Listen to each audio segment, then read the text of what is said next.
And next biggest positive వచ్చేసి ఈ మూవీలో కామెడీ చాలా ప్లేసెస్లో వర్క్ అయింది. లిటరల్ సెకండ్ హాఫ్ ఆల్మోస్ట్ ఒక హాఫ్ అన్ అవర్ కామెడీ వేరే లెవెల్లో వర్క్ అయింది. కొన్ని సీన్స్ అయితే పగలబడి నవ్వుతాం. సప్తగిరి ఒక శివపేటిక కామెడీ ఉంటుంది సెకండ్ హాఫ్లో, అయితే వేరే లెవెల్ వర్క్ అయింది. ఎట్ ద సేమ్ టైం మన ప్రభాస్ ఈయనది కాకితో అని చెప్పి ఒక కామెడీ ఉంటుంది, అది కూడా చాలా బాగా వర్క్ అయింది. ఇంకా సత్య కూడా మంచి మంచి వన్ లైనర్స్ ఇవన్నీ బాగానే వర్క్ అయినాయి. వీళ్ళే కాకుండా ఈ మూవీకి మెయిన్ హైలైట్ కామెడీ వైజ్ అయితే ప్రభాస్ ఈ మూవీలో యాక్టింగ్ చేసి లిటరల్గా మన vintage Prabhas గుర్తొచ్చిండు.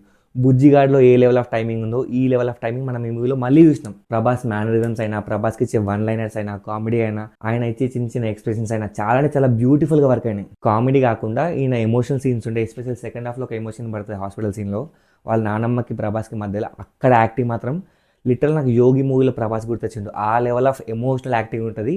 I love Prabhas complete మూవీలో. And after Prabhas, after comedy ఈ మూవీలో ఇంకైనా హైలైట్ ఉన్న బిగ్గెస్ట్ పిల్లర్ ఏంటంటే సంజయ్ దట్ క్యారెక్టర్. నేను ఇంకా సింపుల్ విలన్ క్యారెక్టర్ ఉంటుందేమో అనుకున్నా, కానీ ఒక్క ఫిజికల్ ఫైట్ లేకుండా త్రూ అవుట్ ద మూవీ మనల్ని ఎంగేజ్ చేస్తూనే ఉంటారు, సర్ప్రైజ్ చేస్తూనే ఉంటారు. ఆ లెవెల్ ఆఫ్ రైటింగ్ అండ్ ఆ లెవెల్ ఆఫ్ యాక్టింగ్ డెలివరీ చేసింది సంజయ్ దత్. అసలు హిప్నోటిజం అయినా, కన్నింగ్నెస్ అయినా, నిధి పైన తనకున్న అత్యాశ అయినా, వీటన్నిటి చాలా అంటే చాలా ప్రాపర్గా చూపించారు. అంతే ప్రాపర్గా సంజయ్ దత్ తన యాక్టింగ్ డెలివరీ చేసింది.